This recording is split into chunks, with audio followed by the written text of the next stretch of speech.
আসসালামু আলাইকুম প্রিয় দর্শক, আজকের ব্লগে আমি আমার ছাত্রদেরকে দেখাবো যে আরবি বর্ণমালায় কতগুলি বর্ণ আছে সেই সম্পর্কে আলোচনা করব। তো আপনারা যদি আমাদের ভিডিও প্রতিনিয়ত দেখেন তাহলে আপনারাও বুঝতে পারবেন যে নুরানি কায়দা কিভাবে পড়তে হয় বা কোন পদ্ধতিতে পড়লে সহজভাবে নুরানি কায়দাকে বুঝতে পারবো। তো চলুন আজকের ব্লগ ভিডিওটি শুরু করছি। মোট অক্ষর 29টি। নুরানি কায়দাতে মোট 29টি অক্ষর আছে। আরবিতে মোট 29টি অক্ষর আছে, কিন্তু যদি নুরানি কায়দাটাকে গুনে গুনে দেখা হয় তাহলে 30টি অক্ষর পাওয়া যাবে। ইয়া যেহেতু দুটো আছে সেই জন্য একটা ইয়াকে বাদ দিলে মোট অক্ষর কতগুলি? 29টি। মোট অক্ষর কতগুলি? 29টি। মোট অক্ষর কতগুলি? 29টি। এই 29টি অক্ষরের মধ্যে দুটো অক্ষর মোটেও টান হবে না। কটা অক্ষর টান হবে না?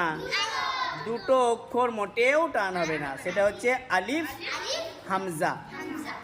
আলিফ এবং হামজা এই দুটো অক্ষর মোটেও টান হবে না। 12টি অক্ষর, এক আলিফ টান হবে। 12টি অক্ষর, এক আলিফ টান হবে।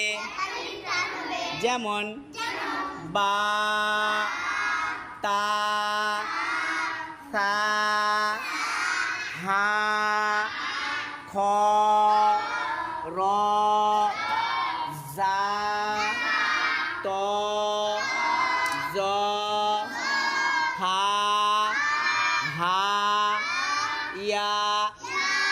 15টি অক্ষর, তিন আলিফ টান হবে। যেমন জিম, দাল, জাল, সিন, শিন, সদ, জদ, আইন, গইন, কফ, কাফ, লাম, মিম, নুন, ওয়াও। এই 15টি অক্ষর কি হবে? 3 আলিফ টান হবে। মনে থাকবে?